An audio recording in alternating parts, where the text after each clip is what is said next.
Beautiful people, what's going on? Welcome to another episode of We Need to Talk. This is episode 6 in year 2.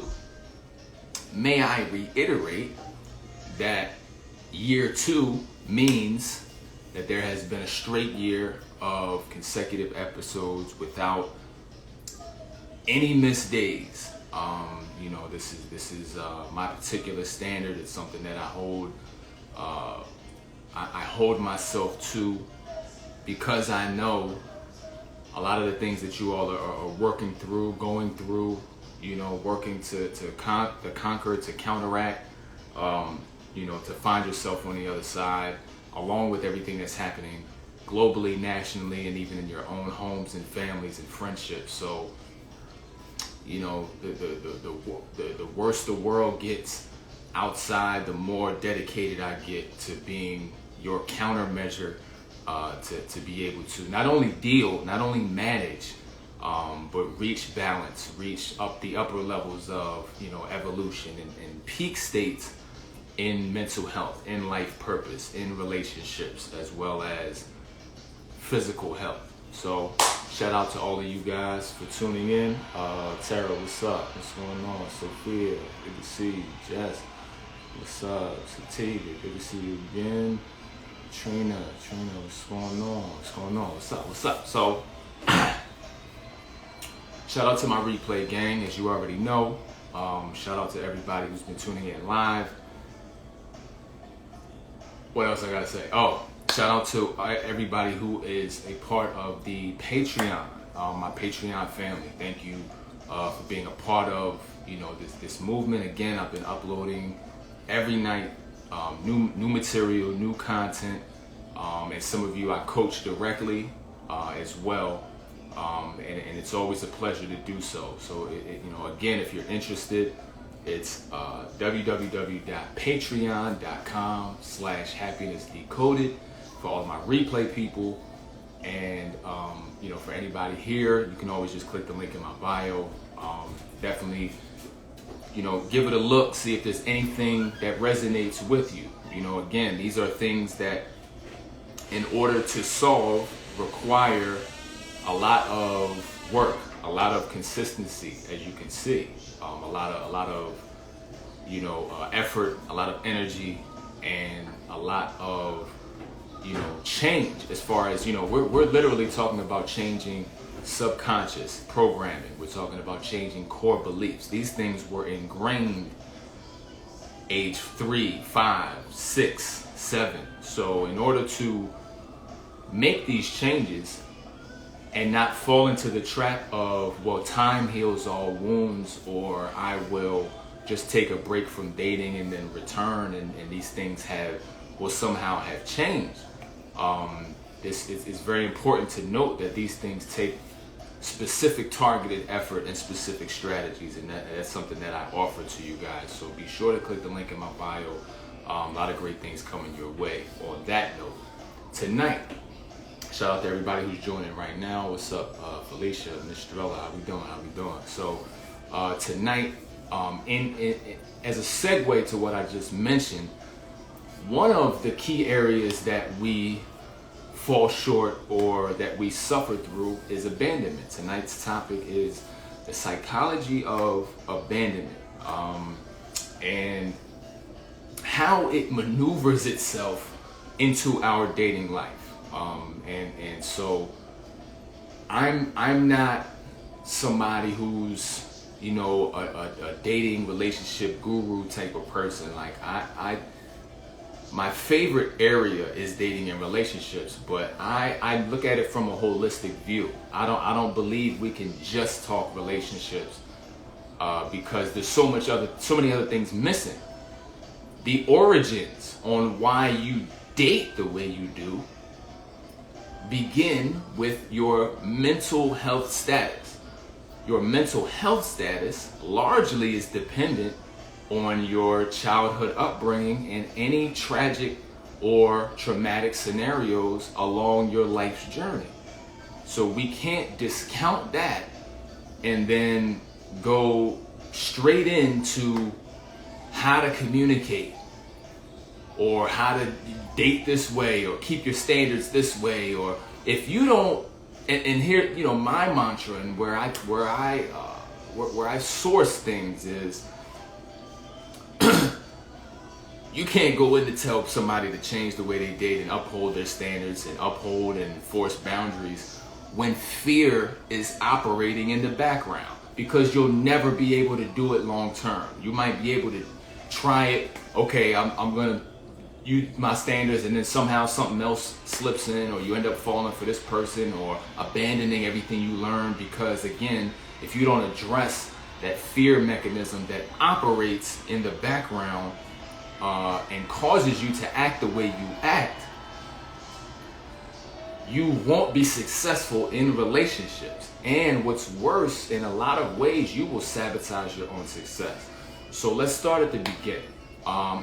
Abandonment. What does that mean? Well, abandonment comes in many forms, and you know, I had to learn this through my own life, you know, just through observation of different things. You know, when you Tara, I appreciate you. When you really look at the beginning, when we think abandonment issues, right?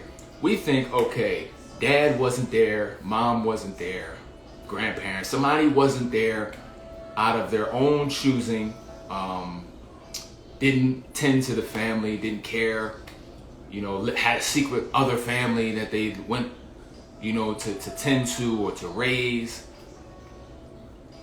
But it's more than that, you know. Even death, it can incite abandonment issues within you and make your dating life very difficult. Now, is death a choice?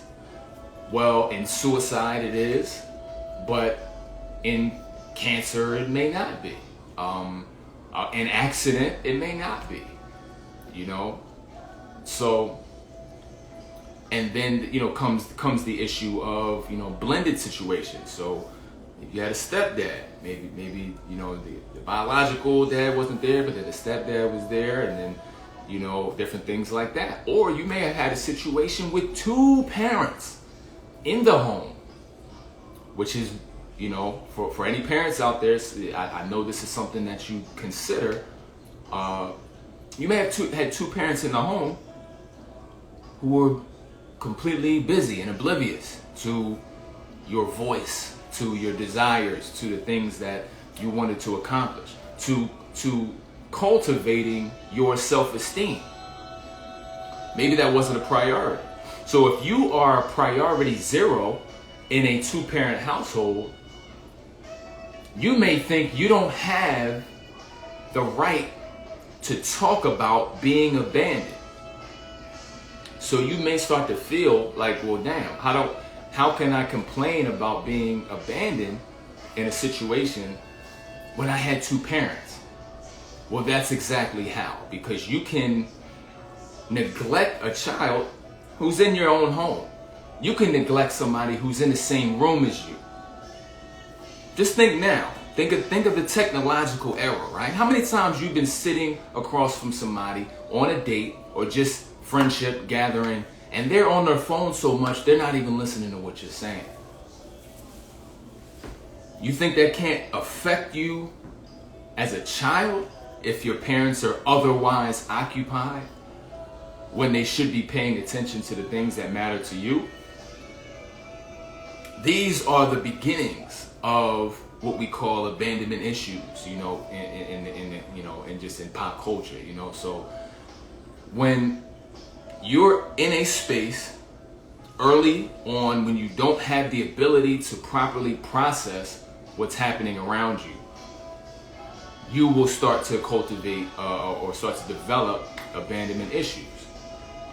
So what does that mean? Well, you don't have the ability at 5 to say, you know, well, my father or my mother wasn't around due to, you know, they weren't ready yet to take on the responsibility of raising me. And I understand they probably had their own personal issues, and, you know, they probably weren't equipped, weren't capable, and I'm better off anyway because I wouldn't want them in my life if they didn't have the intent to make sure that I was secure in all of my levels of growth and raising me. No 5-year-old talks like that. You don't have the ability to do that. So what happens? Well, you operate from your natural sense of being extremely self-centered. When we're young, some of y'all now, but when you're young, you have a self-centered mindset. So it's great when we're talking about, Tony, what's up? When we're talking about survival, because that's why it's like that.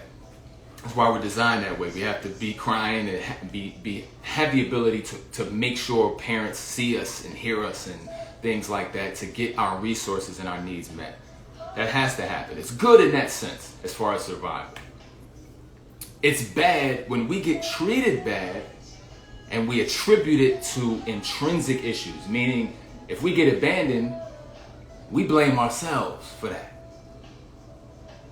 If dad's not there, we blame ourselves for that. Mom's not there. As a kid, our processing detects and concludes that it's because of us. Divorce, our fault. Abandonment, our fault. Neglect, our fault. Beatings, abuse. What did I do wrong? You can have an alcoholic dad who don't even realize or remember that he's beating you or abusive. And you may still blame yourself because that's how we're wired. And that's the formation of your core beliefs. Because again, if you look at I call it the love blueprint, right? So if you look at your parents, that's the model of your future dating self.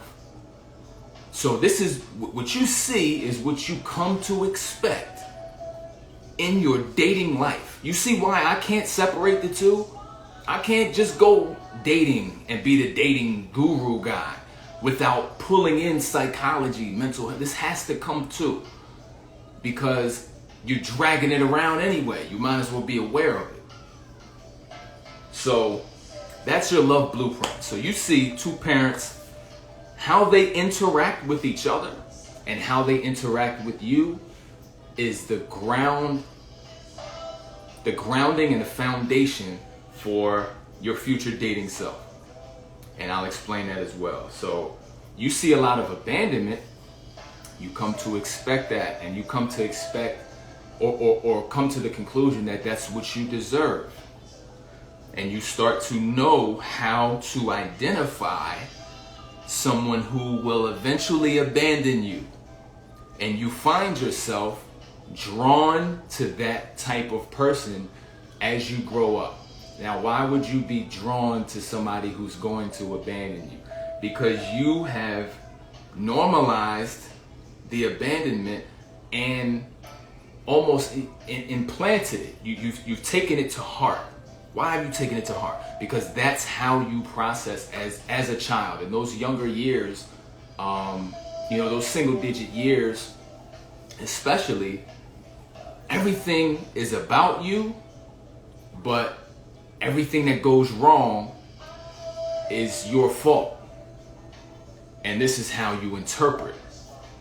And so you build your personality and dating self around the expectation and sensitivity around abandonment.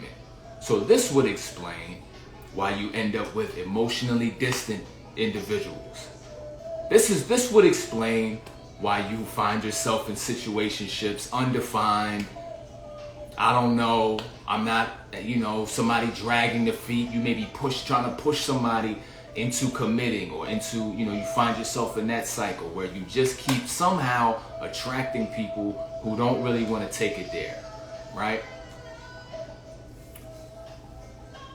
Because your normal or your safe, familiar space since childhood is to be abandoned. So again, the mind has a resistance and an internal resistance to being shocked. So your mind will protect you at all costs. And there is a such thing as overprotective. And so your mind is looking to scan the environment to ensure that you are on predictable terrain. So when you date people, this is the emotional reasoning. This is why, okay, well, why am I drawn to somebody who's going to abandon me? It's emotional reasoning. The fear mechanism is like, we can't put you with somebody who's going to treat you right, because how the hell would you handle that? You've never been there, and there's the potential for something to happen that you're not ready for, that you have no reference point for. Why? Because your parents couldn't even give you that. How could you expect something that your parents didn't even give you? You're crazy, and you need to date this joker or this person over here who's bound to leave you by yourself. We've done the detective work. We've done the scanning, body language, history. So sometimes people say, well, I ignored the red flags. Nah, sometimes you did. But what's worse is the red flags were your keys to choosing them. Y'all ain't ready for that. Y'all ain't ready for that type of talk. The red flags. What if the red flags looked green to you? It's a level of color blindness that you may not have known that you have been exhibiting before. When those red flags look green, that's a very strange space to be in, but it's predictable, right? It makes sense. I'm here to help you make it make sense. It makes sense. The unfamiliar terrain. There's a saying, people, fear the unknown. The fear of the unknown. So now what happens if, this is the next level. So what happens if an abandoned person dates a bunch of people with abandonment qualities? They all abandon you as predicted. So then you say, okay, I'm gonna switch it up. I'm gonna date somebody outside of my type. I'm gonna go for the standards. I'm gonna date somebody who is going to fulfill me in those specific type of ways. I'm gonna go anti-abandonment. I'm gonna go with somebody who's gonna be stable, and I'm gonna work for that. I'm gonna go for that. I'm gonna shoot for the stars, or shoot for the moon, hit a star, whatever. Now it's game time. And you connect with this person, you fight fear, and you stay in the relationship as long as you can. What happens is, just like a beach ball underwater, it's going to find its way to the baseline. It's going to find its way to the balancing element, the familiar space.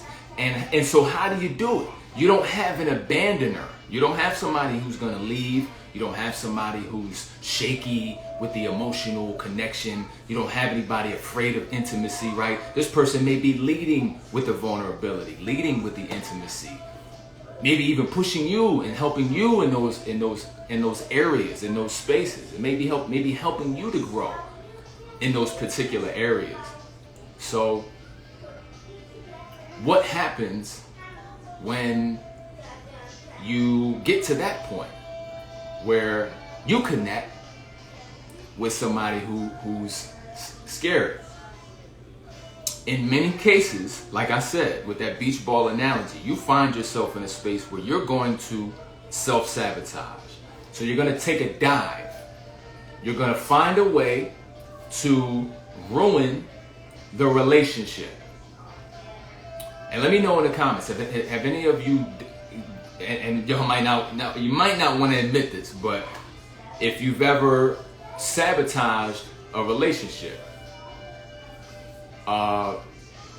let me know, because it's a very common thing.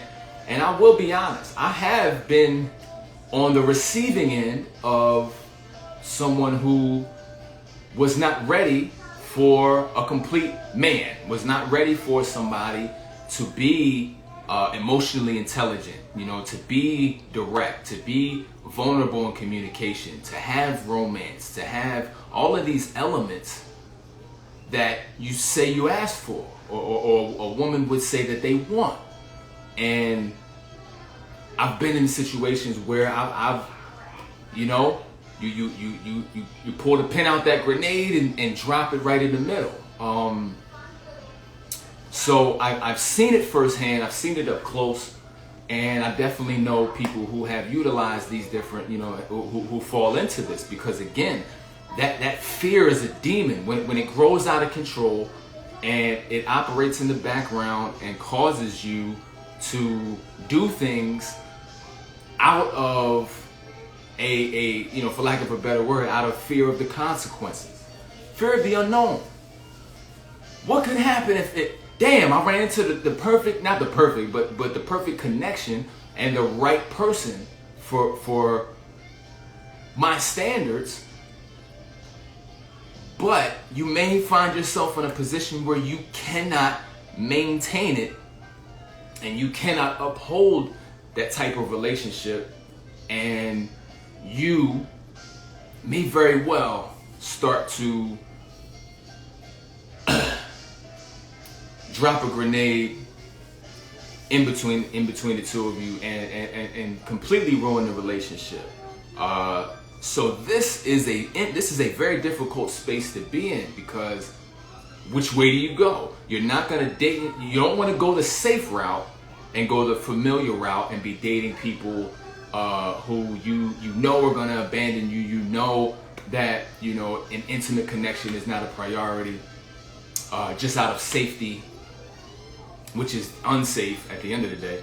And you don't want to date anybody that you're scared of, because you don't, the fear of the unknown puts you in a space where you can't take it, and you're wanting that relationship to be familiar so bad, and you're forcing it. You're provoking the person to become that other person. You're pushing them out of the door. You're breaking up with them multiple times without any real solid reasons, you know what I'm saying? And just kind of, but still at the same time not communicating that fear exists. So, for that person, it's very difficult, because how are they supposed to understand what's going on, and you're left in a situation where you don't get what you want. This is the psychology of abandonment. And the reason it's so hard to shake is because in the years 0 to 7, it's a very what's the word I'm looking for? It's a very, you're very susceptible to impressions. It's a very impressionable time frame. Due to the brain development, the brain waves that are dominant during that time. This is the space where you develop the most subconscious programming. And what I mean by that is, if you an example of subconscious programming is riding a bike. You might have learned to ride a bike those early years. You never had to get taught twice. If you rode a bike before, you can ride a bike now. Now some of y'all's balance is a little messed up, so you may try to hop on a bike now after maybe 10, 15 years, and you a little, you falling off, you a little rusty, your legs are mismatched lengths, and it might be a bumpy ride, but you know what you're doing. You know the mechanics. You know what leg does what. And you don't feel like, well, I need a tutorial, YouTube, can you DIY, who's going to teach, I need a webinar. You don't need all of that extra information, because the repetition in that time frame left an impression. ABCs, you learn that one damn time in that age range. You don't have to learn it again. Now some of y'all might have caught a DUI charge and was asked to recite the alphabet backwards on one leg while having your finger in the sky, and messed it up. But that doesn't mean that you didn't learn it, and that don't mean you don't know it forward ways. So the forward, the regular way. So keep that in mind. But that's subconscious programming, and that's when, that's why rather, the things that the events. So if you can think bike, ABCs, addition, all the things that become tightened and become crystallized and imprinted. You think all of that's gonna sink in and last until your adulthood, but then abandonment won't get in there and stay ingrained. This is a shock. And the pain of it altered your mind for the long term. The pain of that abandonment altered your mind for the long term. And the mind, you might forget where your car keys are or what day it is, but certain fears you don't forget. And especially if they are, if they do happen at that certain time zone or that space and time in your development, they're not going to be something that disappears instantly. It's not something where, you date a bunch of people with emotional distance issues and abandonment. They abandon you, so then you take time off, and it's gonna heal itself, and then you'll be ready after a certain amount of time. It's not a physical injury. It's not about the time. It's about the awareness, the accountability, and the desire to grow, the desire to circumvent. And it takes, just like the subconscious programming puts you in this position, it's going to take almost a reprogramming to help you get out of it, and to help you address fear in certain ways, to know yourself in a way that you've never known yourself before, to be introduced to your specific habits in dating that lead you astray. What do you keep doing that's putting you in this space? What is your choosing criteria? What type of people do you reach out to or accept or allow to cross your boundary when you feel a certain way? When you feel worse, who do you attract when you feel worse about yourself? When you feel worse about your trajectory for dating, your potential for finding the right person, when you start that self-doubt and that negative spiral of thinking, you try to date then, you let people come through then, that's going to keep you in that same cycle every time. Accepting less and less is going to put you in, or continue that perpetual mind state that this is what you deserve, this is your comfort zone. It hurts, yeah. But you remember it here. You were born in this. This is familiar to you. So, again, it's an intricate process, and it's not impossible. I wouldn't be here if it wasn't impossible. And it's something that I definitely have an expertise about. So, like I said earlier, if this is something that you're dealing with currently, or you are moving, this is something operating in the background, or you find yourself self-sabotaging in relationships, or you find yourself connected by virtue of patterns with certain individuals who will likely, and the red flags show that they're not the ones to be trying to take long term. And if you're willing to not fight and go against the grain with certain people and try to make them into the type of person that you want, it's a very frustrating way of life, because it seems like no matter which way you go, you're taking a loss, which means that your answers are not outside, they're inside. You fix inside, you fix outside. Inside first. Your inner world is reflected by your outer world. So you change the inner world, the outer world has to respond to you. That self-generated, unconditional happiness is not only something I talk about. This is something I know how to achieve, and I know how to duplicate in people like yourself. So I hope this helped to clarify some things. If you do need the extra help, the support, if you do want to be a part of the Patreon family, and be able to get those daily uploads, because I'm really cooking right now. I'm putting a lot of work into it. So let me know. Definitely click the link in my bio if you do need support in this area.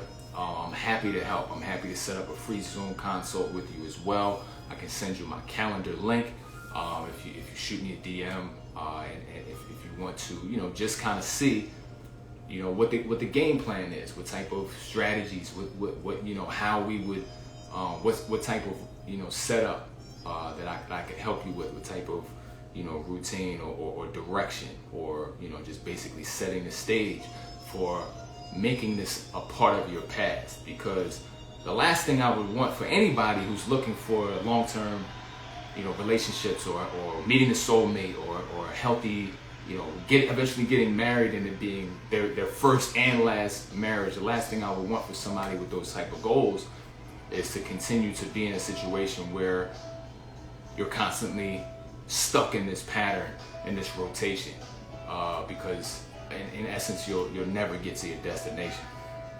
So thank you guys for watching. Hopefully you guys have a great night, enjoying the weather, man. And come follow your boy on Clubhouse, man. We do we shout out to everybody who came through the discussion tonight. You know, good, really great discussions. I love the platform. And so just, you know, just look at my posts, you know, stay tuned, follow me on there. It's at Where's My Bay, or you can search my name, Marcus Cade Jr., and you'll see me on there. So y'all have a great, definitely Sophia, definitely appreciate you guys. Y'all have a great night, and I'll see you soon.